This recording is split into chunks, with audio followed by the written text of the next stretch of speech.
rapport à la recherche, ça va être lui qui va pouvoir mieux y répondre. Et enfin, on a Nathalie Prévost, qui est notre spécialiste des médias, donc qui va être avec nous. Et à 4, on va pouvoir répondre à vos questions. Donc, il y a d'autres personnes d'Internews aussi qui vont pouvoir intervenir. Je ne vais pas toutes les nommer. Aussi, je vous demanderai d'écrire dans votre chat, si possible, vos questions. Et en premier, si vous pouvez écrire votre nom et votre organisation et votre responsabilité dans l'organisation. Comme ça, tout le monde aura un peu l'information. Et si vous avez des questions, de mettre les questions dans le chat. Donc, dans un premier temps, on va commencer avec la présentation et après, je pourrai ouvrir la discussion à tout le monde, qu'on puisse interagir. Voilà. Très rapidement, comme vous le savez, le projet Routine Trust, c'est un projet donc c'est un projet global et au Mali en particulier, et ce qui vise à répondre en fait aux rumeurs et aux questions donc que les personnes déplacées internes, donc les PDI, peuvent avoir en termes d'accès à l'information, d'informations fiables, et qui peuvent utiliser pour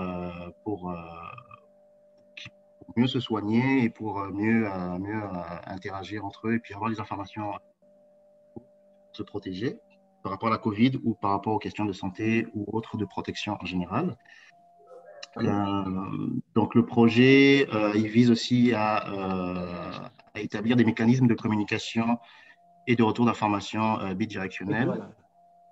Je demanderai aussi aux gens, parce que j'entends du monde, de couper vos micros pour éviter, s'il vous plaît, que ce soit plus fluide pour tout le monde. Donc, nous écoutons, nous analysons les rumeurs, les préoccupations donc, et les questions des communautés. Et comme vous le savez, on travaille dans la région de Sikasso, Tombouctou, Ségou, Mopti et dans les districts de Bamako. Donc, par rapport au projet Routine Trust au Mali, donc, on a travaillé dans les activités de terrain et notamment la recherche de l'écosystème de l'information avec l'ONG AMSOD et également avec 16 radios communautaires dans l'ensemble des régions. Alors, très rapidement, Routine Trust aussi, c'est très rapidement, donc c'est comme je vous l'ai dit, un social media monitoring qu'on a fait en ligne et hors ligne avec des activités de collecte de données et de collecte de rumeurs. Au 26 janvier, pour vous donner une idée, on avait recueilli 1757 rumeurs. Donc, Routine Trust, c'est aussi la production, je pense que vous les connaissez tous, de bulletins de rumeurs. Donc, vous les avez à l'écran. C'est des bulletins en français et on a fait aussi la traduction en bambara. Donc, par exemple, celui du milieu, c'est en bambara. Donc, il y a un bulletin pour les médias, un bulletin pour la communauté et un bulletin pour les humanitaires. La communauté, on entend par là donc les travailleurs terrain, les travailleurs de proximité qui sont au contact des communautés. Routine Trust aussi des programmes radio qui sont diffusés.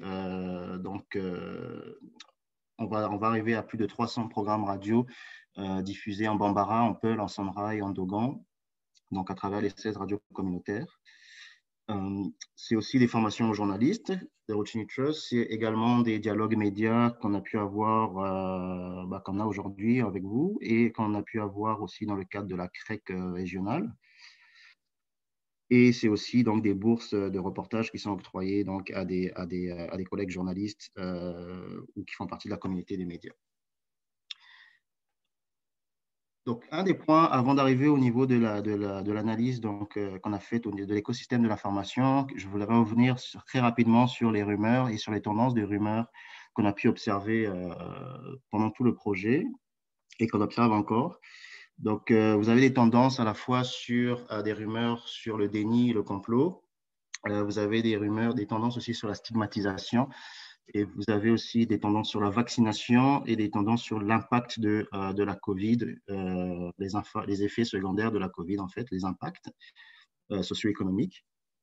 Donc, une chose qui est intéressante à retenir, c'est que quand bien même, quel que soit le type de rumeur, souvent, ce qu'on entend, c'est que la situation précaire de vie et la situation économique des personnes déplacées internes, quand bien même ils croient en la maladie et puis ils voudraient se protéger, mais leur situation les empêche de prendre certaines actions, que ce soit parce qu'ils n'ont pas d'accès aux masques, qu'ils ne peuvent pas s'en acheter, qu'ils vivent à plusieurs sous les abris, etc., etc.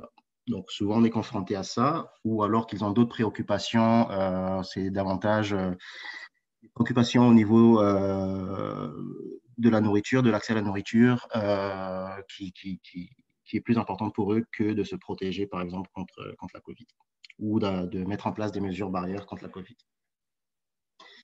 Donc là, vous avez des exemples hein, de rumeurs, que ce soit donc, sur le déni.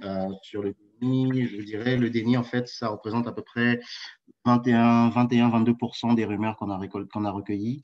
Les rumeurs sur la stigmatisation, c'est autour de 12-13%.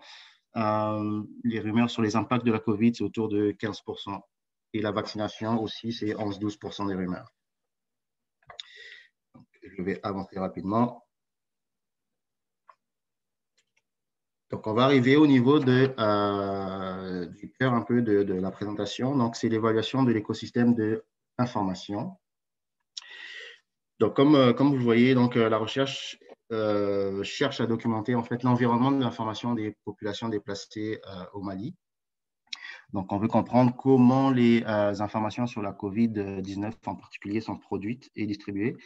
On veut savoir qui détient ces informations, comment les informations circulent, qui a accès à quoi et en qui les personnes déplacées ont confiance en termes d'informations et comment elles partagent ces informations et qu'est-ce qu'elles font avec ces informations.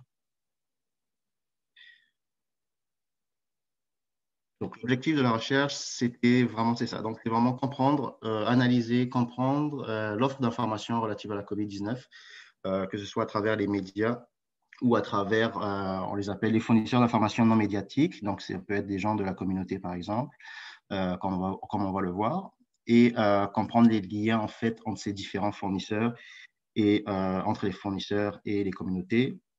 C'est identifier si, par rapport aux informations que détiennent ou en tout cas que reçoivent les personnes déplacées internes, est-ce que ça répond à leurs besoins? Est-ce qu'il y a des besoins d'information qui sont non satisfaits?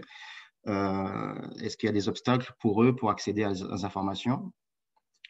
C'est identifier donc les canaux, comme on l'a dit, les canaux d'information de confiance, leurs sources, et comprendre comment fonctionne la confiance. On va appuyer dessus, que la confiance, en fait, c'est un élément clé dans la réception de l'information et dans le traitement, si je puis dire, de l'information. Qu'est-ce qu'on fait de l'information qu'on reçoit, dépendamment de si on a confiance en la source ou pas. Et enfin, donc c'est le but de l'objectif de la recherche, c'est proposer des recommandations pratiques pour améliorer l'accès des personnes déplacées aux informations pertinentes qui font du sens pour elles, et pour renforcer donc le positionnement des communautés déplacées dans l'écosystème de l'information. Je ne vais pas m'attarder sur la méthodologie. Si vous avez des questions un peu plus tard, on pourra y revenir avec mon collègue Faudier. Très rapidement, l'idée de la méthodologie, c'est vraiment de mettre la communauté au cœur de la recherche. C'est un modèle, donc on l'appelle centré sur l'humain, human-centered. Donc, on veut vraiment comprendre au plus près, on va être au plus près des communautés pour comprendre vraiment comment elles interagissent et comment elles gèrent l'information, elles reçoivent l'information et qu'est-ce qu'elles en font. On a combiné donc à la fois une enquête qualitative et quantitative. Et le but de la recherche, c'est vraiment proposer ou apporter des pistes de solutions justement pour mener à l'action. Donc, une fois qu'on a eu des constats, qu'est-ce qu'on fait, qu'est-ce qu'on en fait et comment on agit. Donc, justement, au niveau des constats clés, 4 constats clés par rapport à cette recherche. C'est, premièrement, les communautés déplacées ne sont pas suffisamment écoutées ni entendues. donc en termes de communication bidirectionnelle. Donc, on s'est rendu compte, en tout cas la recherche démontre que même s'il y a beaucoup on peut avoir l'impression qu'il y a beaucoup d'informations qui circulent, que les communautés sont bombardées d'informations. Donc, on s'aperçoit aussi qu'effectivement, ce n'est pas parce qu'elles sont bombardées d'informations qu'elles ont les bonnes informations ou les informations dont elles ont besoin. On se rend compte aussi que ce soit à travers des programmes radio ou à travers des communications des ONG, par exemple, c'est pas forcément, elles tiennent pas forcément compte ou à 100% des besoins des déplacés internes. Donc, c'est ça. Donc, c'est vraiment ce constat qu'elles ne sont pas forcément écoutées ni entendues en termes de besoins pour que les communications répondent de manière précise ou en tout cas de manière plus harmonieuse à leurs besoins. Deuxième constat important, c'est que la radio n'est pas systématiquement la source principale d'information des personnes déplacées internes, que ce soit des programmes qui ne sont pas adaptés, on vient d'en parler, que ce soit parce qu'elles n'ont pas accès, il y a une petite erreur, excusez-moi, qu'elles n'ont pas accès à un poste radio ou elles n'ont pas accès pour acheter des batteries. Bien souvent aussi, on remarque que par foyer, donc un foyer, ça peut être plusieurs personnes. Il peut y avoir une seule radio. Donc là aussi, c'est intéressant de savoir, de voir comment la personne qui détient la radio, après, une fois qu'elle a entendu tel ou tel programme, comment elle diffuse l'information par la suite au sein de son foyer. C'est intéressant aussi à voir. Donc, par rapport à ce constat-là, on remarque que les fournisseurs d'informations non médiatiques sont essentiels. Donc, les activités de communication interpersonnelle comme les groupes de discussion, que ce soit à travers les leaders ou les aidants naturels. Je reviens sur le concept au point 3 tout de suite. C'est vraiment les gens de proximité, les gens à qui on fait confiance dans la communauté, ou alors on voit aussi par rapport aux migrants ou aux parents qui sont restés dans les lieux d'origine, que les personnes déplacées internes se tournent pour avoir de l'information de manière plus systématique, on va dire. Donc, troisième constat clé, c'est vraiment ce concept de aidants naturels ou aidants communautaires, donc qui sont des acteurs clés en termes de diffusion d'informations et qui sont trop souvent négligés dans les réponses Covid ou humanitaires. Donc, on n'a pas encore statué sur ce terme pardon, de aidant naturel. C'est sûr que c'est un terme qui est on est plus habitué à ce terme. C'est par exemple quand quelqu'un est malade et puis qu'il y a quelqu'un qui vient de la famille ou autre qui vient l'aider à domicile, on parle d'aidant naturel. Mais on a trouvé ce terme assez parlant au niveau des personnes déplacées internes. Donc, c'est vraiment des personnes qui n'ont pas le statut de leader communautaire, mais qui font d'une certaine manière office de référents d'importance donc auprès des communautés. Et c'est des personnes qui sont volontaires pour aider, par exemple, les personnes déplacées internes qui arrivent ou pour aider les familles, la communauté gratuitement et qui sont désignés, qui n'ont pas le titre officiel de leader communautaire, mais qui sont considérés comme des sortes de leaders ou de leaders naturels, si je puis dire, ou de personnes ressources clés très, très importantes. Donc, on pourra revenir sur le concept si vous avez plus de questions, j'imagine. Et quatrième constat clé, c'est les PDI, donc les personnes déplacées internes, ont tendance à faire confiance à plus de sources au sein ou à proximité des communautés, comme on l'a dit un peu plus haut. Donc, c'est vraiment les personnes de proximité, les sources de proximité qui sont au sein de la communauté, qui sont les plus fiables, voire accessibles aussi, pour les personnes déplacées internes. Je vais finir sur cette slide au niveau des gaps en information et des besoins en communication avec les communautés.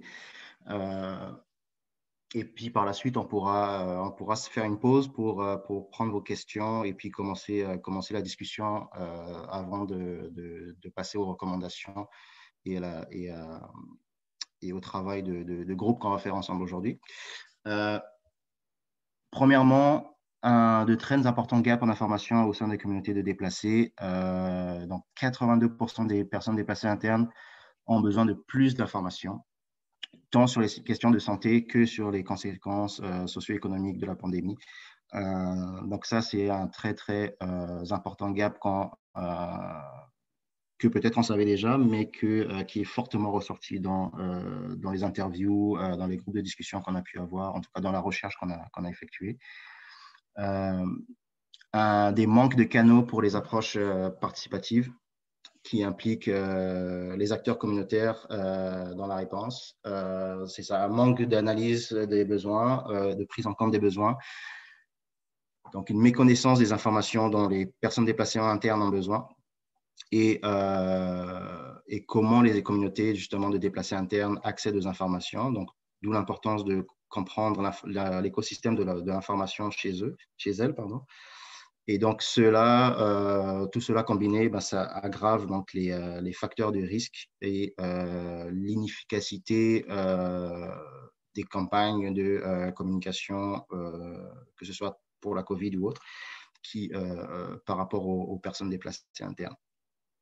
Donc, comme on l'a dit, communication non adaptée au PDI, qui ne répond pas à leurs besoins. Et enfin, un classique, si je puis dire, malheureusement, et puis on pourra en reparler tous ensemble, c'est l'objectif d'aujourd'hui aussi, c'est le manque de coordination, de synergie entre les acteurs humanitaires sur le terrain,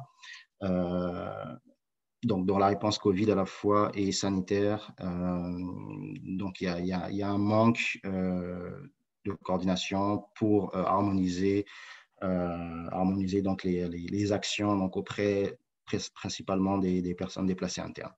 Je vais m'arrêter là, j'ai beaucoup parlé. Je vais ouvrir la discussion à tout le monde. Si vous avez des questions par rapport à cette petite présentation et aux résultats de la recherche ou par rapport à la méthodologie de la recherche.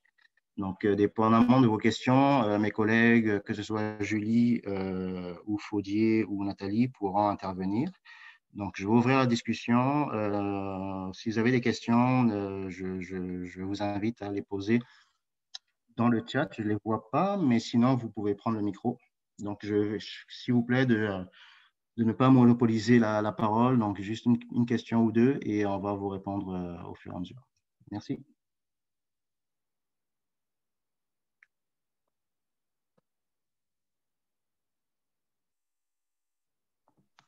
En fait, ce qu'on aimerait aussi, c'est vraiment vous entendre sur les constats qui ont été présentés. Est-ce que vous trouvez que ça colle à la réalité, à votre réalité? Est-ce que c'est quelque chose que vous avez expérimenté, que vous avez vu dans vos interactions avec les personnes déplacées dans les différents contextes au Mali? Est-ce que vous êtes en désaccord avec certains constats? C'est ça. Et qu'est-ce que vous avez mis en place en tant que journaliste et en tant que répondant humanitaire pour pallier à ces manques-là qui ont déjà été identifiés dans notre enquête? Donc, la parole est à vous. Vous pouvez utiliser le petit clic là pour lever la main. Ça nous aiderait. Sinon, vous pouvez seulement ouvrir votre micro et demander la parole aussi. Ça peut aller.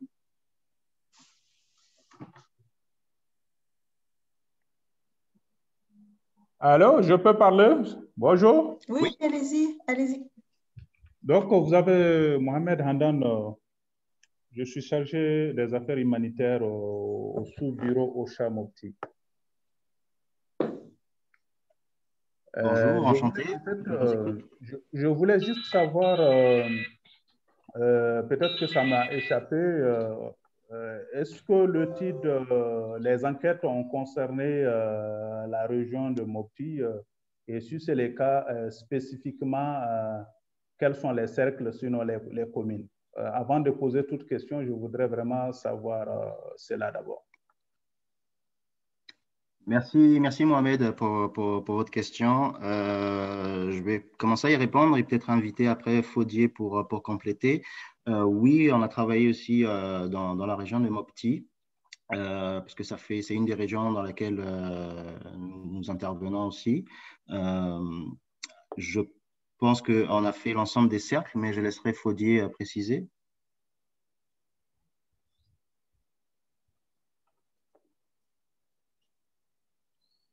Faudier?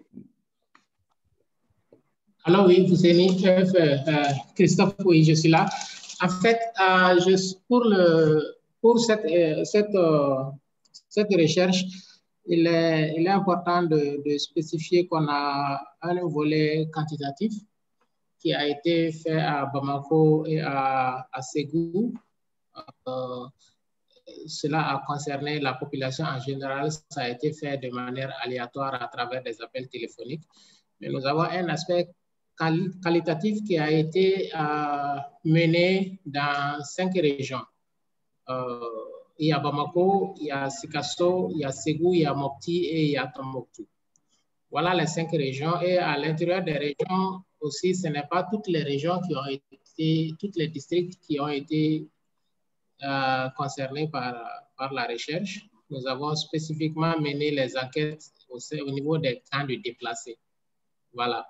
L'enquête qualitative a été menée au niveau des camps de déplacés et l'enquête quantitative n'a pas concerné la région de Mopti. Voilà grosso modo ce que je peux dire. Nous avons notre partenaire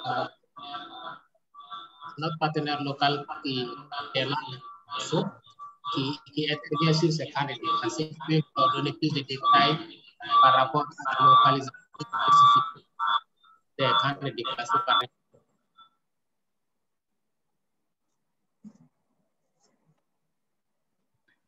Est-ce qu'un collègue d'Amsod veut prendre la parole pour préciser?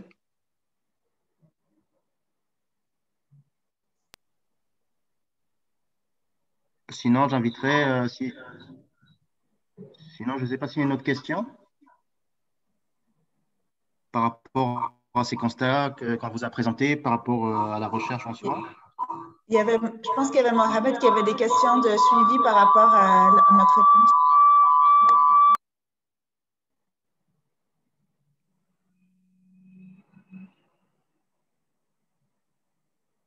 OK. Mohamed, si vous voulez aller avec d'autres questions. OK, d'accord. Donc, merci en tout cas pour ces réponses données. Je pense que jusqu'à là, les constats qui ont été, en tout cas, exposés ici, à mon niveau, je n'ai pas d'objection. Mais peut-être que ce que je voudrais juste ajouter, parce que j'ai entendu quelque part qu'il n'y a pas suffisamment de coordination au niveau des acteurs humanitaires par rapport à la réponse. Et bon, d'autant plus qu'ici à Mopti, je sais qu'on a un plan d'action régional dans lequel s'inscrivent tous les acteurs intervenants. Et c'est effectivement la direction régionale de la santé. Je ne sais pas si ils sont invités à ces forums, s'ils sont avec nous. Je sais qu'en tout cas, c'est sous l'élite vraiment de cette direction, la direction régionale de la santé. Un plan d'action. D'ailleurs, au cours de l'année 2020, on a développé 2 plans. Et ce plan est suivi systématiquement, hebdomadairement, disons, par cette direction. Donc, je ne sais pas maintenant d'où pourrait venir ce manque de coordination parce que nous-mêmes, au CHA, nous participons de façon hebdomadaire à ces réunions et des comptes rendus réguliers sont partagés suite à ces réunions-là.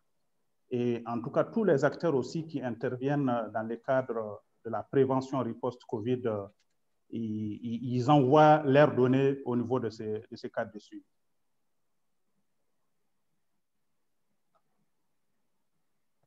C'est ça que je voulais... Merci. Oui. Oui, c'est ça que je voulais ajouter pour juste savoir si à votre niveau, le manque ou l'insuffisance de coordination à ce niveau, si vous pouvez me donner plus de détails, parce que c'est des informations que je voudrais bien remonter à cette direction pour qu'on puisse encore serrer les coudes dans le cadre de cette riposte et de cette prévention. D'accord. Christophe, je peux répondre? Oui, oui, bien sûr. Voilà, donc l'insuffisance de coordination a été identifiée à travers cette recherche parce que nous avons aussi interviewé des humanitaires, nous avons aussi interviewé des responsables au niveau du ministère de la Santé qui sont impliqués dans la réponse.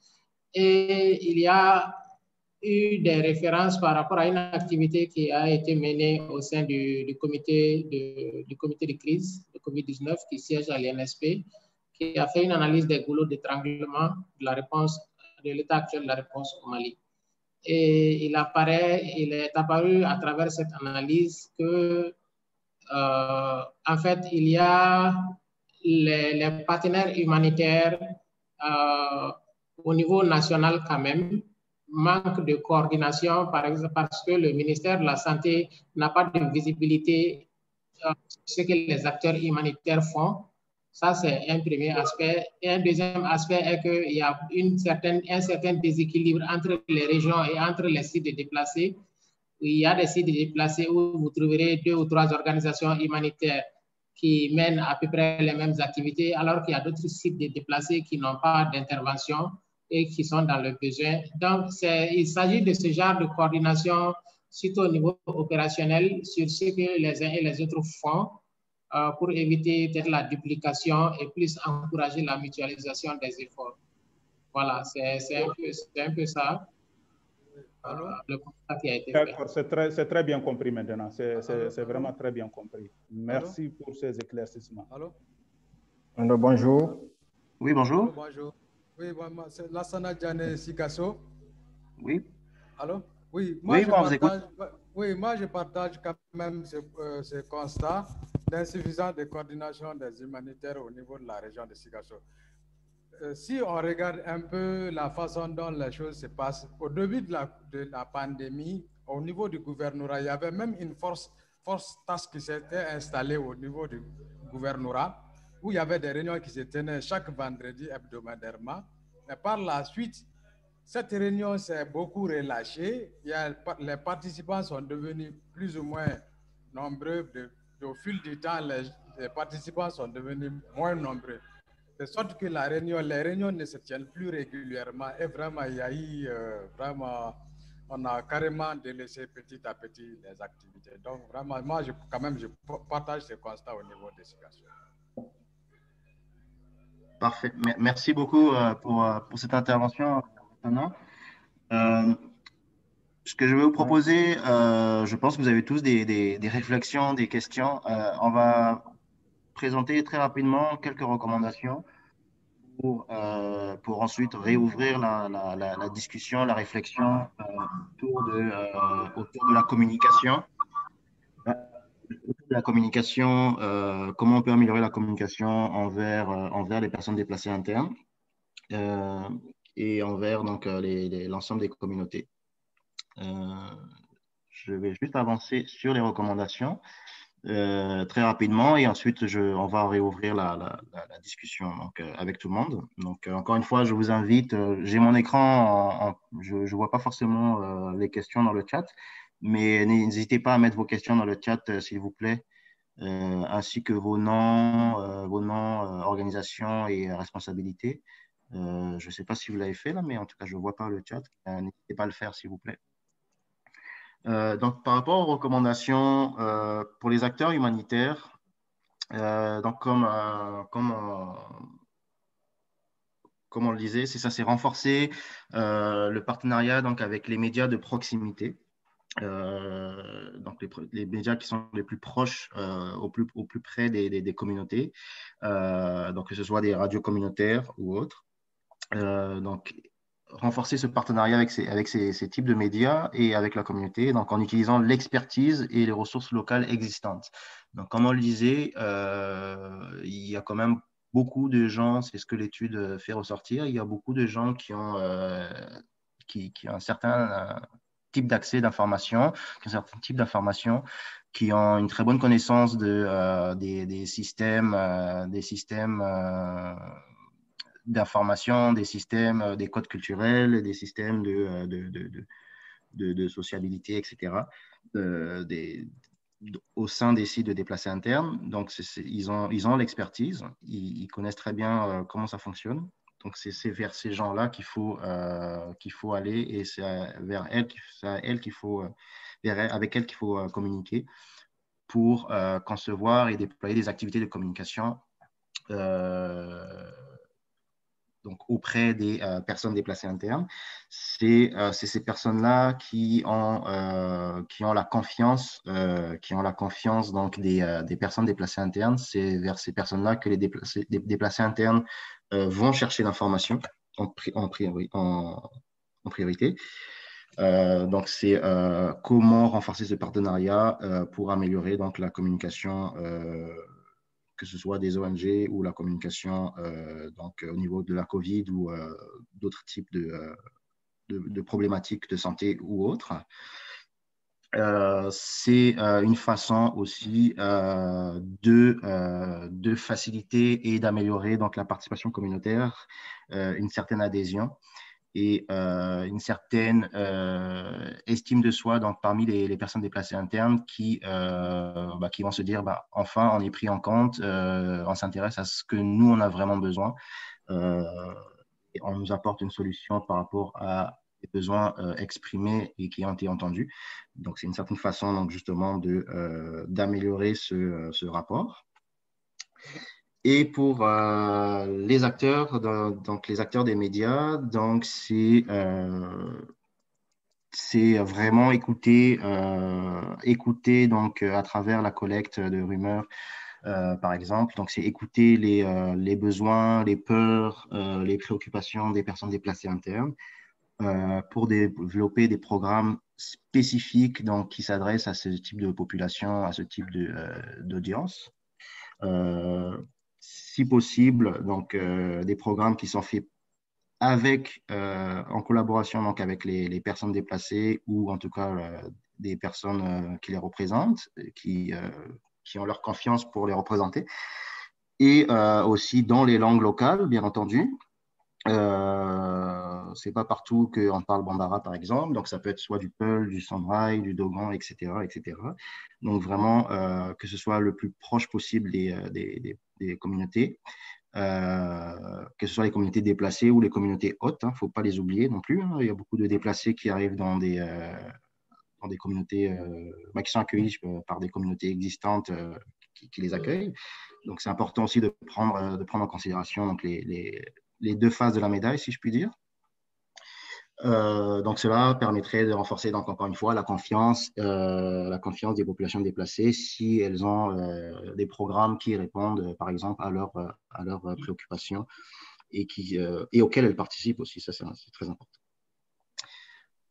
Je vais m'arrêter là pour les recommandations et je vais réouvrir la discussion donc avec tout le monde. Encore une fois, je vous invite à poser vos questions, à donner votre sentiment par rapport à votre organisation, radio ou humanitaire. Comment vous voyez ces recommandations? Qu'est-ce que vous faites en ce sens sur le terrain? Comment quelle stratégie, quelles actions vous voyez, par exemple, pour permettre ce rapprochement qu'on ne voit pas forcément sur le terrain? En tout cas, je vous laisse juger. Justement, c'est ça qu'on veut ce débat. Comment essayer de rapprocher justement les acteurs médias locaux avec, en tout cas, les actions des médias locaux avec les actions des ONG? Comment faire pour améliorer cette collaboration? Quelles pistes de solutions on peut imaginer? Donc, j'ouvre la discussion. Donc, si quelqu'un veut prendre la parole ou directement ouvrir son micro ou écrire dans le chat. Peut-être Julie, tu veux compléter? Oui, merci Christophe. En fait aussi, je voulais souligner qu'on est ici aujourd'hui. On a rassemblé des acteurs du côté des humanitaires et des médias et dans le but là, de vraiment travailler ensemble pour trouver des solutions, un peu répondre au constat là, de cette analyse. Autant les humanitaires que les journalistes, que les médias, on le sait, là, ont un travail primordial dans informer les communautés de quels sont les dangers sanitaires, quelles sont les maladies préoccupantes pour la communauté, comment se protéger. Et on communique de façon différente, non? Les journalistes ont leur approche, les humanitaires ont la leur. Des fois, on ne se comprend pas, des fois, on travaille très bien ensemble. Donc, j'aimerais vraiment vous entendre sur donc, s'il vous plaît, orienter de la discussion autour de comment on peut travailler, on peut mieux travailler ensemble pour bien informer les communautés. On n'est pas ici pour discuter nécessairement de... on n'est pas tous des experts de la santé ou tous on n'est pas là pour... On ne peut pas répondre à toutes les questions, mais on pourrait se concentrer seulement sur le sujet de la communication. Donc, ça serait bien. Et, donc, on aimerait vous entendre. Quelles sont, selon vous, des pistes de solutions pour que les journalistes puissent puissent faire le travail de façon plus efficace, en synergie avec les humanitaires et dans le sens contraire aussi, comment les humanitaires puissent amplifier l'impact de leur travail en travaillant de façon plus efficace avec nos collègues des médias. Je vois que Marie-Thérèse avait une main levée, donc si vous voulez aller, et ensuite peut-être Nathalie Prévost, si tu veux ajouter quelque chose, mais Marie-Thérèse en premier. Oui, bonjour. Vous avez le micro coupé, Marie-Thérèse?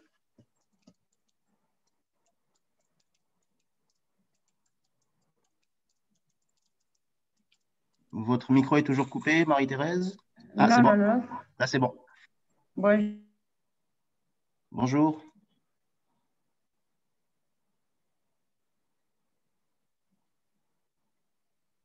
On ne vous entend pas. Peut-être monter le son, peut-être?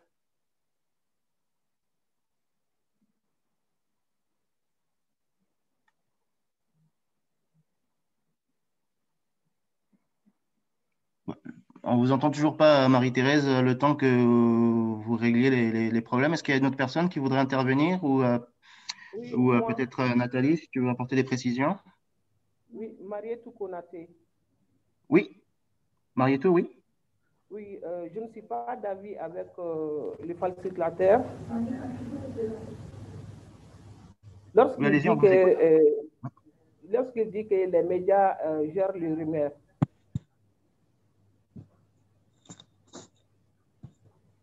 Vous pouvez expliquer?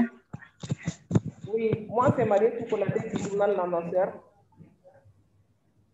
C'est un journal animé exclusivement par des femmes. Je disais que je ne suis pas d'avis avec les facilitateurs lorsqu'ils disaient que les médias gèrent les rumeurs. Je prends un exemple sur mon journal. Depuis l'avènement de la maladie, à chaque sortie, nous faisons un papier sur la maladie.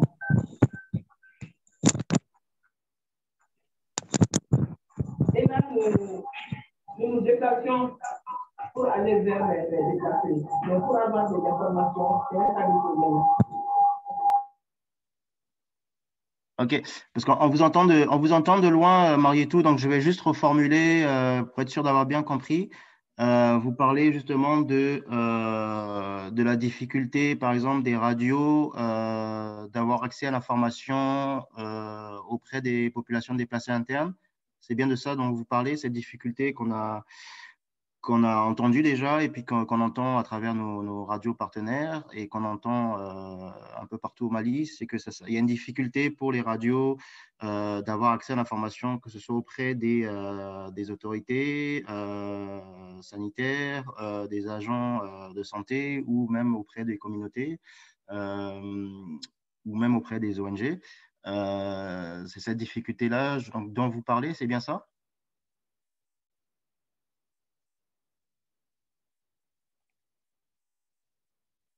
Peut-être Mahamadou Bagayoko, si vous voulez renchérir dessus ou poser une question.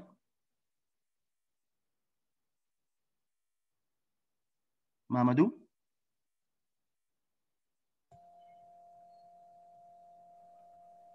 J'ai Mariam aussi qui est en attente. Vos micros sont coupés, on ne vous entend pas. Mariam, oui, ok. Je crois qu'il y a quelqu'un qui veut... Mariam, allez-y. Oui. Oui, merci beaucoup. Oui. C'est bon maintenant? Oui, c'est bon, Mahamadou, mais je reviens vers vous. Si vous pouvez couper votre micro, on va écouter Mariam en premier et après, je reviens vers vous. Oui, bonjour Christophe, bonjour à tous. Merci beaucoup. C'est Mariam Touré, conseillère plaidoyer pour NRC Mali. Alors, je voudrais rapidement revenir sur vos recommandations. Je crois que je suis d'accord avec la plupart d'entre elles. Donc, ce que je vais faire rapidement, c'est peut-être partager notre expérience en termes de communication avec les personnes déplacées internes. Je ne vais pas forcément mettre l'accent sur le partenariat avec les médias parce que dans la pratique, nous avons remarqué que souvent l'utilisation de cibles ou bien de vecteurs un peu plus informels portait plus fruit que passer forcément par des médias. Donc, qu'est-ce que j'appelle cible ou vecteur informel? Vous avez parlé des relais communautaires, etc. On a beaucoup travaillé aussi avec l'association, c'est le réseau des communicateurs traditionnels, RECOTRAD, oui. Dans nos zones d'intervention qui portent à ses fruits. Donc, souvent, ce sont des crieurs publics. Donc, quand nous avons des informations à partager avec les communautés, nous passons par ces derniers pour pouvoir disséminer l'information.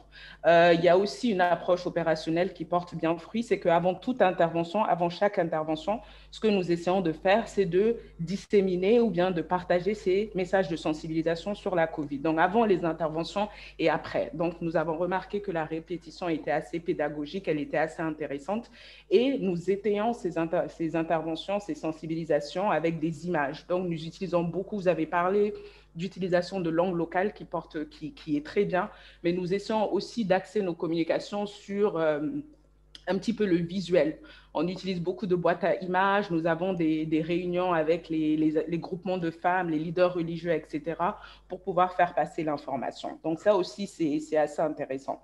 Maintenant, pour revenir à votre question, en ce qui concerne peut-être les partenariats avec les radios, etc., je pense que ce serait bien de renforcer cela, parce que nous avons remarqué, nous passons déjà par des radios pour disséminer l'information, mais vous avez déjà souligné quelque chose d'important, c'est que dans certaines zones, les populations n'ont pas forcément les fonds pour pouvoir se procurer des radios. Donc, à plus forte raison, écouter des messages disséminés à travers ces canaux. Ce que nous faisons souvent, c'est qu'au-delà d'avoir ces partenariats avec les médias, avec les radios locales, nous essayons de veiller à apporter, c'est-à-dire à donner les radios à ces communautés-là. Donc, un exemple rapidement, l'année dernière, on a eu un partenariat avec la radio, le studio Tamani, où on a encouragé un programme d'éducation à distance. Et ce que l'on a fait, c'est qu'au-delà de disséminer ces messages-là à la radio, c'est qu'on a fourni à ces populations-là des radios qui fonctionnaient à l'énergie solaire,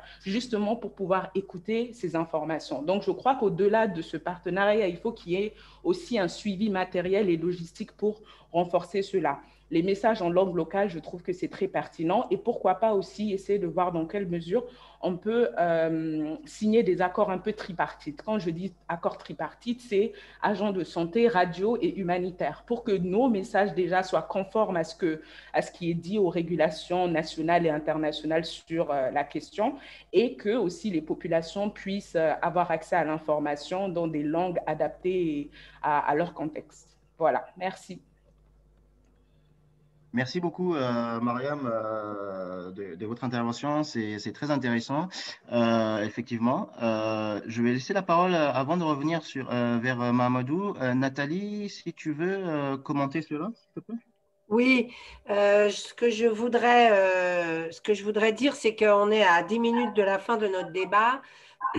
Malheureusement, les médias ne se sont pas exprimés.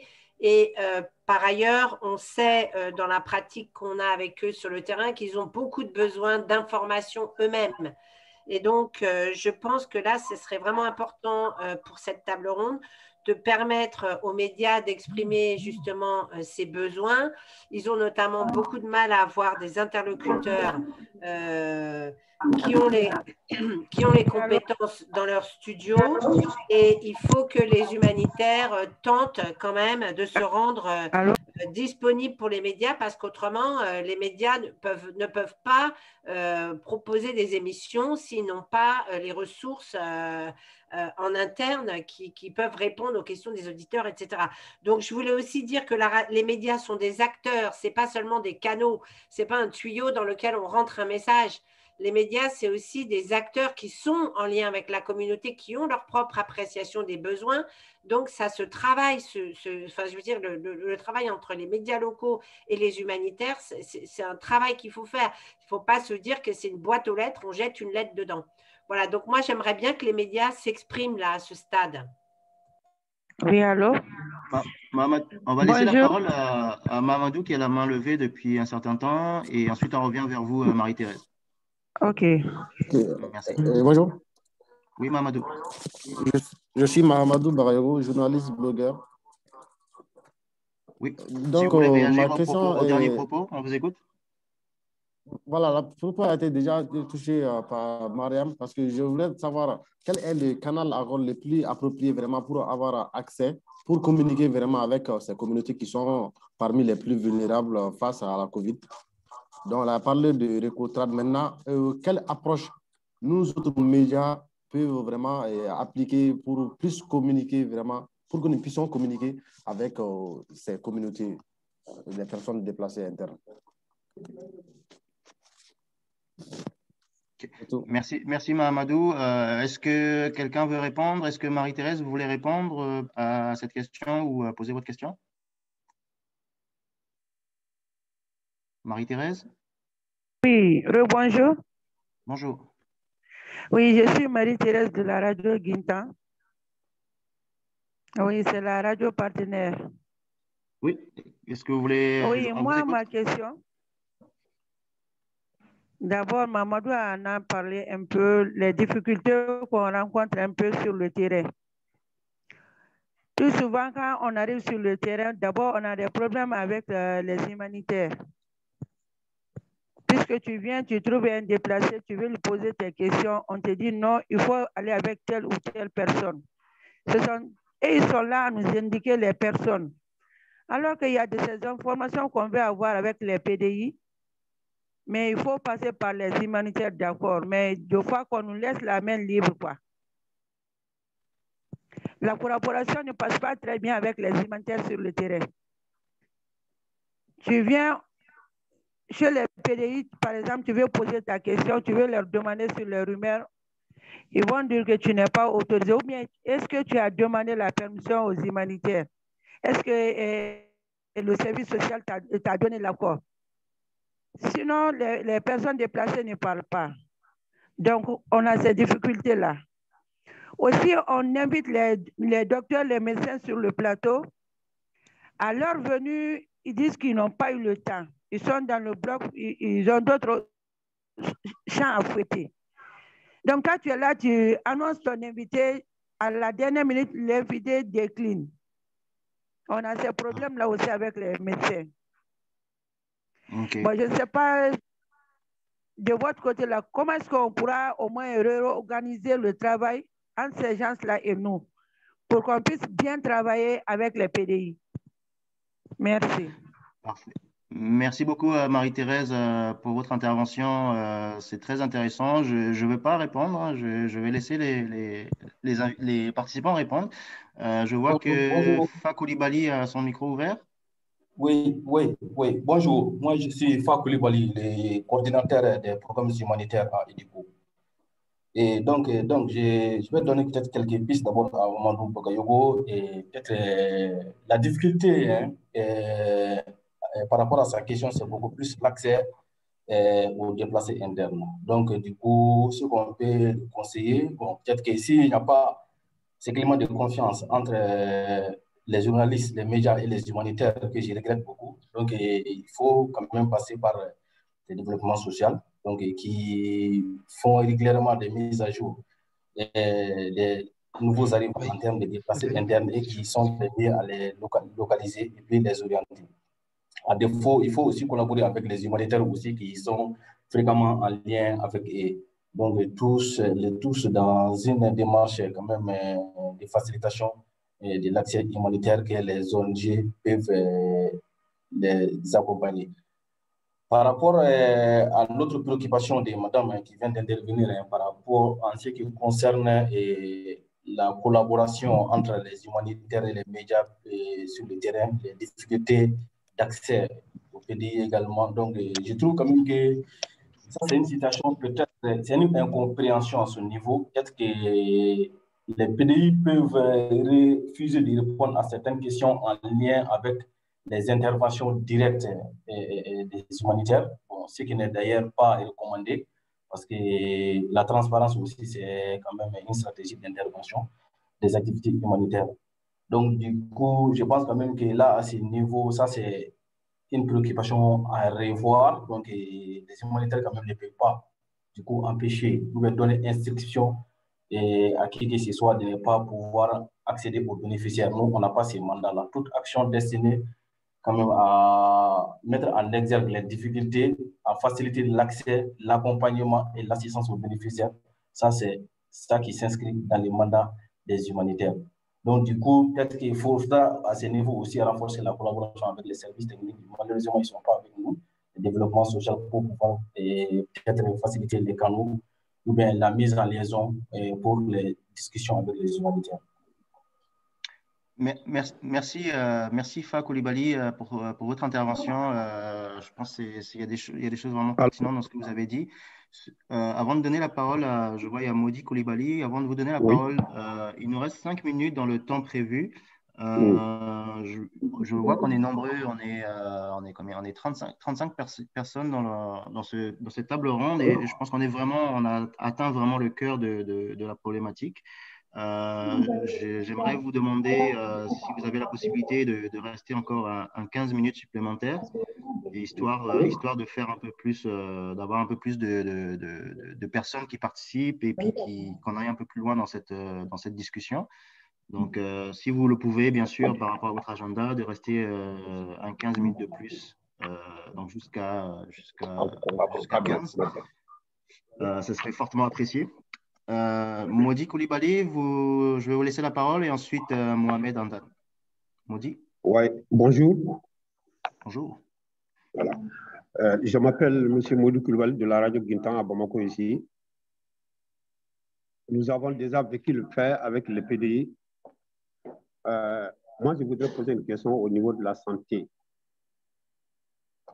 Au niveau de la santé, des 4 centres que nous avons visités, est-ce qu'il existe une structure spécialement choisie pour leur santé?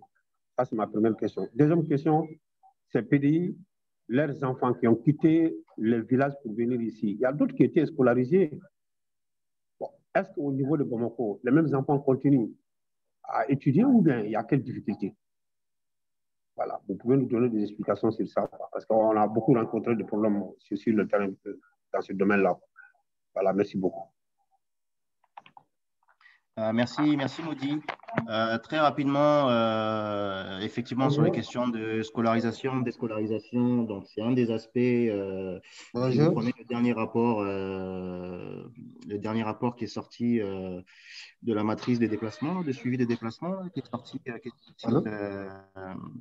le site officiel. Donc, vous avez le rapport de décembre 2020. Ça fait partie, effectivement, en plus des problèmes de nutrition, des problèmes par rapport à la santé, à la Covid, etc. Donc, la scolarisation, déscolarisation des enfants fait partie d'une des problématiques.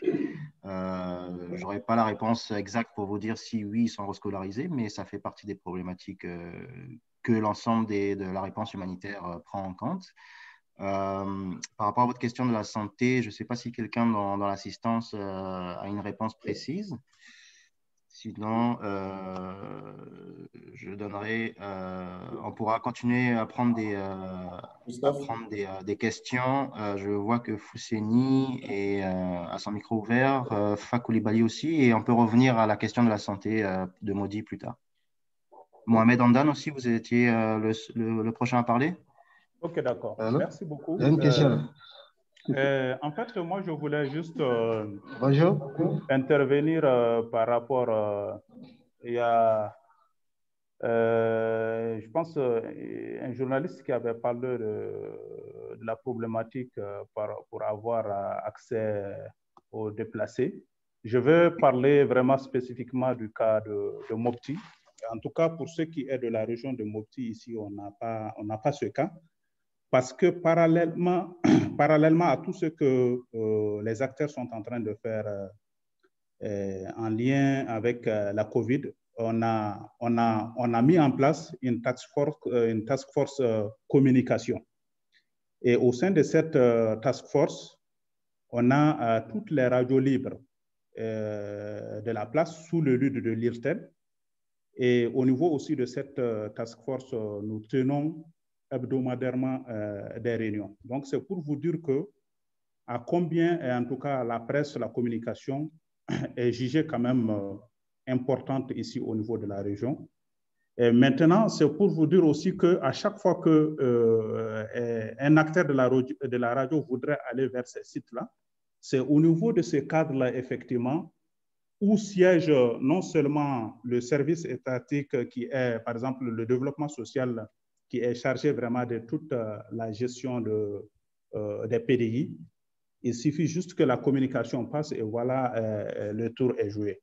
Donc, en tout cas, au niveau de la région de Mopti, on n'a pas vraiment ce problème avec les communicateurs ou les journalistes parce qu'on pense que d'ailleurs, c'est vraiment c'est des acteurs clés pour vraiment tout ce qui est prévention. Bon, je ne sais pas au niveau national comment est-ce que ça se passe ou bien peut-être à son niveau, comment est-ce que cela a pu se produire. Parce qu'il faut-il aussi noter que souvent, un beau jour, quelqu'un peut se lever, il se déclare peut-être journaliste, il revient sur un site sans donner l'information aux autorités. Je pense que c'est assez nouveau quand même que des cas de ce genre peuvent bel et bien se produire. Sinon, si l'information passe dans le cadre normal, je ne vois pas en quoi cela puisse se produire. Mais quand même, c'est très important quand même d'en prendre note et d'apporter aussi... Mohamed, s'il te plaît, je peux t'interrompre un peu? Allô? Oui, merci Mohamed des précisions que vous avez données par rapport à Mopti. Effectivement, c'est très, très intéressant. Oui. Marie-Thérèse, si vous voulez réagir par rapport à... Oui, je voulais réagir un peu là. Moi, j'ai suivi le cas ici à Bamako. Bon, moi, je ne suis pas à Mopti, je suis à Bamako. Quand nous sommes allés dans le centre, nous sommes allés au service social. Là, on nous a donné des PDI, mais ce n'était pas suffisant et puis c'était les mêmes personnes. Maintenant, on s'est déplacé vers les PDI, on voulait avoir des interviews avec quelques-uns. Là, le service social est venu nous dire que ce n'est pas comme ça. Alors que c'est les mêmes PDI, chaque fois on voulait au moins changer d'interlocuteur. on ne nous a pas donné cette occasion. C'est après qu'on a parlé, ils disent que venez d'abord, il faut passer par ici. Chaque fois qu'on vient au niveau du centre, là, on passe par le service social. Ça, c'est un. Et de deux, on vient avec nos cartes et mon frère. Nous sommes une radio connue à Bamako. Donc, dire que nous sommes allés comme ça, et puis on ne peut pas aller aussi à l'encontre des autres, surtout de l'autorité. Nous sommes là à donner les informations, à traiter les rumeurs. C'est quand nous sommes allés aussi à Faladje. La même question a été posée par les PDI. Est-ce que vous avez demandé la permission d'abord au coordinateur avant d'être ici? J'ai dit oui. Je dis, nous sommes en contact avec M. Traoré. C'est en ce moment qu'on a pu avoir des interviews. Dans le cas de Bamako et le cas de Moti, peut-être que c'est un peu différent. En tout cas, moi, j'ai vécu le cas avec mon collègue. Et puis, tu viens aussi le PDI te demander, si tu ne m'envoies pas quelque chose, je ne parle pas. Nous sommes là, il y a la maladie, c'est d'accord, mais il y a la faim aussi, on veut manger. Souvent, on vient, c'est le problème de famine qu'on nous pose d'abord, avant le problème de santé. Merci, mon frère. Merci Marie-Thérèse. Je pense que l'ensemble des participants et participantes, on est bien conscient que dépendamment de la région, des sites de déplacés, il y a des réalités différentes. Donc, c'est bien de comprendre vos difficultés au niveau de après, Marie, moi, j'aimerais intervenir. Oui, on va vous laisser, je vous laisse la parole, Tidiane, allez-y. D'accord. Bonjour, moi, c'est Tidiane Bamajo, journal Le Pays. Nous savons tous aujourd'hui, l'accès à l'information est un parcours vraiment du combat. Et puis, bon, du moment où les déplacés ne veulent pas parler, quels sont les moyens mis pour qu'on puisse avoir la confiance? Allô? Oui. Parfait. Mais merci Tidiane de votre question. Je vois que Fa a son micro ouvert. Vous voulez intervenir? Oui. En fait, d'abord, je vais rapidement intervenir par rapport à l'éducation. Donc, ce qu'il faut retenir par rapport à l'éducation des enfants PDI, c'est qu'il y a quand même, on est confronté, nous, les humanitaires, on est confronté à un certain nombre de problèmes. Parce qu'en fait, quand il y a un mouvement, il y a déplacement, donc les enfants PDI sont beaucoup plus confrontés à la perte de documentation civile. Donc, vous trouvez quand même que les enfants, ils arrivent ici, donc ils n'ont pas de date de naissance, ils n'ont pas de papiers. Donc, du coup, l'accès à l'éducation, ça devient un peu compliqué.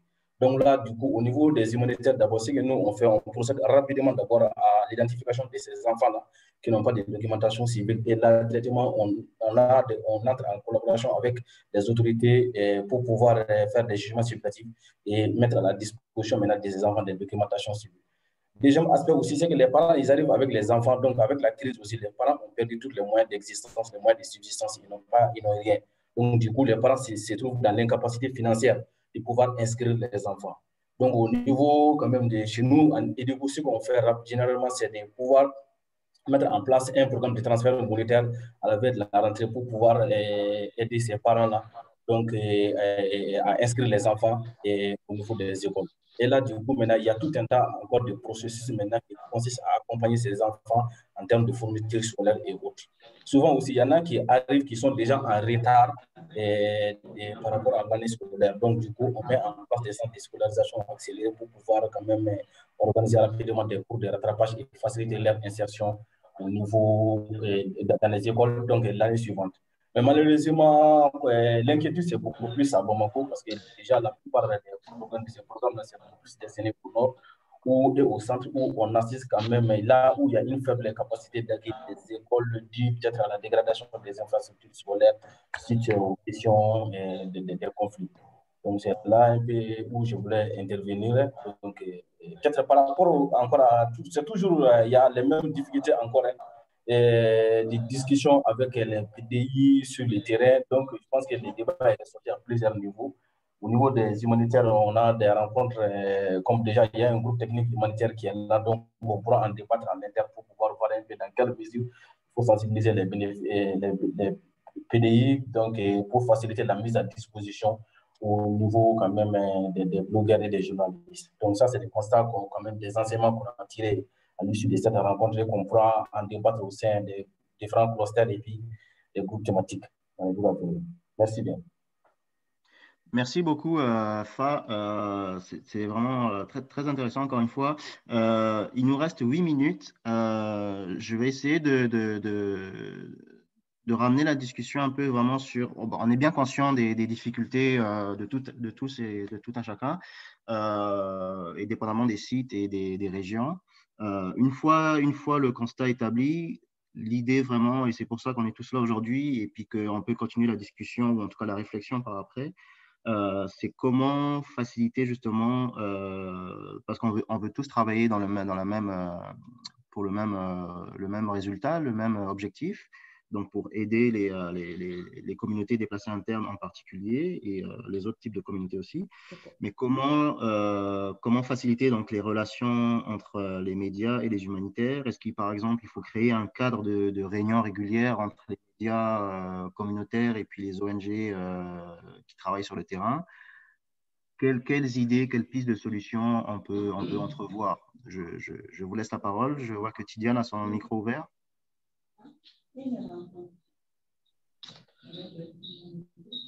Mariam? Oui, Christophe. Bonjour. Bonjour. Bonjour, Christophe. Bonjour à toutes et à tous. Moi, c'est Mariam Moussa, je suis relation ONG AMSAT. Je voulais intervenir par rapport à l'éducation et à la confiance aussi des PDI envers les humanitaires et les médias. Pour ce qui est de l'éducation, je pense que c'est un problème. Il faut réellement sensibiliser parce que dernièrement, nous, on avait fait une étude avec le groupe thématique documentation civile. Il est ressorti des résultats que c'est des gens qui, même sur leur site d'origine, généralement, ils n'envoient pas leurs enfants à l'école. Donc, je pense qu'il faut réellement intensifier la sensibilisation, surtout par les médias, par les biais des médias, sur la nécessité de laisser les enfants aller à l'école ici à Bamako ou sur les autres sites de déplacés à l'intérieur du pays. Et pour ce qui est de la confiance, je pense que la confiance, elle se gagne par le temps. Généralement, les PDI, ils ont confiance d'abord à la coordination pour ce qui est du développement social, mais aussi aux organisations avec lesquelles ils sont habitués de travailler.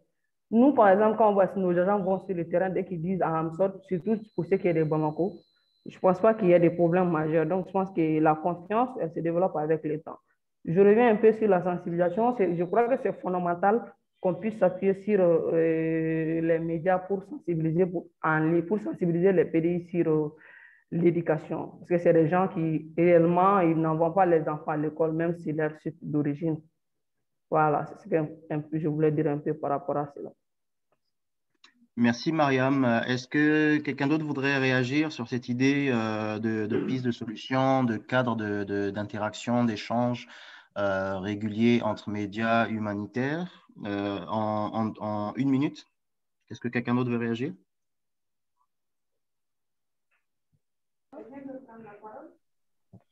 Oui, Marie-Thérèse? Oui, je reviens encore. Ce que moi je propose, peut-être organiser une rencontre avec les humanitaires et demander aussi à nos partenaires si on peut avoir un badge ou quelque chose comme ça, arriver dans le centre comme ça, identifier les autres pour qu'on puisse faire le travail. OK? OK. Merci Marie-Thérèse. Moussa, est-ce que tu veux intervenir? Bon, merci. Moi, je voulais simplement mettre l'accent sur ce fait parce que ce cadre est le cadre des journalistes. Moi, je voudrais vraiment entendre beaucoup plus leur voix par rapport aux pistes de solutions parce que je pense qu'ils sont au cœur de la problématique. Tout comme les médias, les humanitaires aussi qui sont sur le terrain. Confrontés à des problèmes, je pense que vous devez pouvoir proposer des pistes de solutions dont nous nous approprierons certainement pour les actions futures. Donc, les pistes de solutions proposées maintenant et plus tard nous seraient très, très utiles.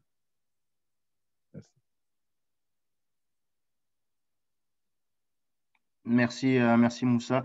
Il nous reste 4 minutes. On peut encore prendre peut-être 2 interventions de 1 minute.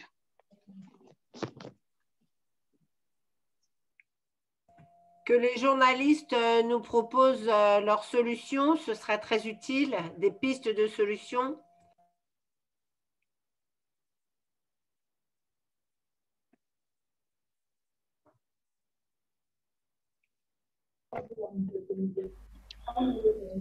Allô? Allô? Oui, Tiam.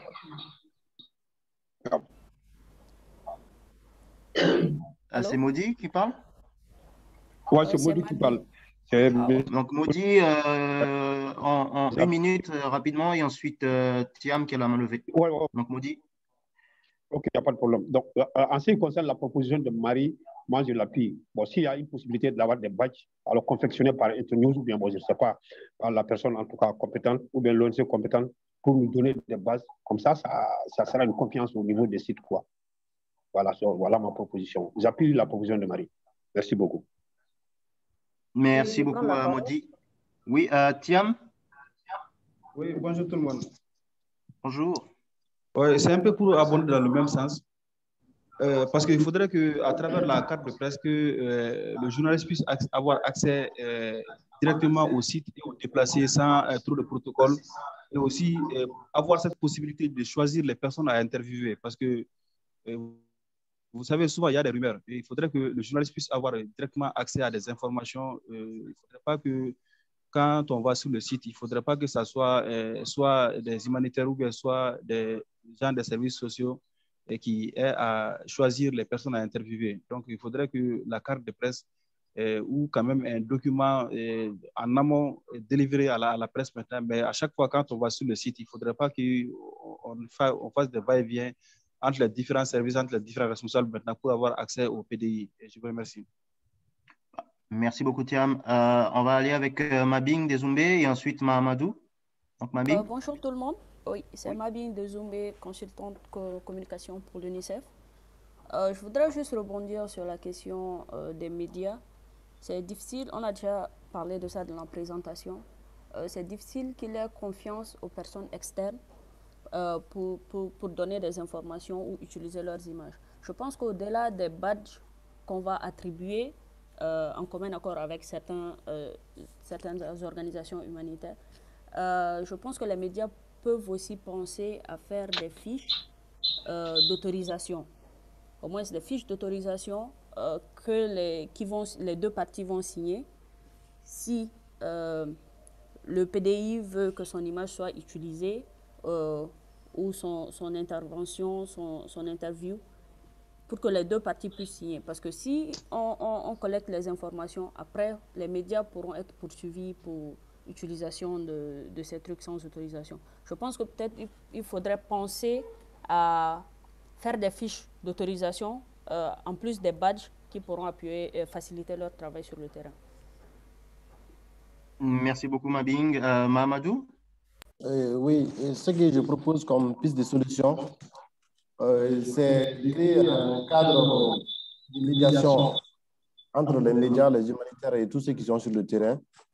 Et aussi, vraiment, que cette médiation puisse vraiment dire à des humanitaires d'éviter, ou au service social d'éviter de nous proposer des PDI. Parce que très généralement, il faut le dire, les personnes proposées sont des personnes préparées. On leur dit de ne pas dire des choses. Tandis que si le journaliste ou le blogueur choisit lui-même un interlocuteur, donc il pourra vraiment avoir les informations de la réalité vraiment que vivent ces personnes là-bas. Merci. Merci Mahamadou. Nathalie, Ouattara Malové? Oui, je peux prendre la parole. Je vous laisse la parole tout de suite. Je voulais juste dire quelque chose. Je pense qu'on a des cultures de travail différentes. Du côté des organisations humanitaires, très logiquement, il y a la volonté de contrôler la parole et ça implique qu'on choisit les interlocuteurs, on veut des fiches, on veut des badges, on veut des garanties. Du côté des journalistes, il y a une vitesse de production qui n'est pas du tout compatible avec tous ces processus qui ralentissent trop. Le journaliste, il produit quotidiennement de l'information, des reportages, des émissions. Il ne peut pas faire un circuit administratif de 3 jours ou de 10 jours pour faire son travail. Donc, je pense que c'est à vous, les deux parties, de créer un cadre qui permet de simplifier les choses pour que les deux parties puissent travailler en confiance. Enfin, c'était ma contribution. On va prendre peut-être 2 dernières contributions parce qu'on a dépassé l'heure, encore une fois. Il est 17. On va juste prendre 2 contributions et on va finaliser la table ronde.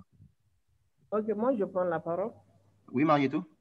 Oui, je propose, en écoutant Mariam, on dirait que certaines ONG travaillent beaucoup avec la radio seulement. Je propose à ce que les télévisions et la presse écrite soient inclus dans leur mode de travail. Merci. Merci beaucoup. Une dernière personne qui voudrait contribuer? Faire un commentaire, une suggestion? Mohamed? Voilà, bonjour. Peut-être, effectivement, je voulais juste... c'est peut-être une petite recommandation. J'ai vu que certains quand même ont proposé le fait qu'il y ait un cadre entre journalistes d'une part et les humanitaires. Et je pense que déjà, c'est pas mal en soi. Mais pour vraiment que cela puisse donner quelque chose de plus digeste, comme vous le savez, au niveau des organisations humanitaires, nous avons les staffs chargés vraiment de tout ce qui est information publique, communication, etc., etc. En tout cas, ce sont ces staffs qui maîtrisent un peu tout ce qui est procédure pour travailler avec les déplacés, travailler sur le terrain. Et je pense que déjà, pourquoi ne pas initier déjà une première rencontre avec ceci d'abord? Parce que vraiment, ce sont eux les experts de la communication au niveau des agences humanitaires. Et je pense qu'ils pourront vraiment faire des propositions concrètes qui pourront vraiment nous permettre d'aller de l'avant. C'est cela que je voulais ajouter. Merci Mohamed, merci à tous. On va devoir arrêter là malheureusement. On peut continuer encore des heures et des heures, mais on a tous d'autres réunions et d'autres choses de prévues aujourd'hui. Mais je pense que cette relation, en tout cas c'est vraiment ce qu'il faut retenir, c'est que cette relation humanitaire-média, c'est quelque chose de très important dans l'ensemble, dans tous les contextes pays et notamment en particulier au Mali. Je pense que vous avez la table humanitaire et médias, vous avez la table pour continuer la réflexion et trouver justement une sorte de cadre entre chargés de com des agences humanitaires et les médias, par exemple, comme vous venez de proposer. Donc, je pense que c'est quelque chose, la discussion ne s'arrête pas là. Je pense qu'il faut réfléchir, continuer d'y réfléchir et puis j'ai essayé de jeter des bases concrètes sur le terrain en termes de collaboration approfondie. Donc, je voudrais remercier l'ensemble des participants et participantes, encore une fois, d'avoir pris le temps aujourd'hui. Je pense que c'était très intéressant. Très bientôt, dans les prochains jours, on va vous partager l'étude de l'écosystème. On est en train de finaliser les mises en page, etc. Donc, on va vous les envoyer. Donc, encore une fois, merci à tous. N'hésitez pas à m'envoyer des questions si vous avez des questions par après. Et puis, je vous dis à très bientôt. Merci encore une fois. Merci. Merci. Au revoir. Merci. OK. Merci. Merci beaucoup, merci à tous, merci pour votre participation, c'était vraiment hyper intéressant. Merci, Julien.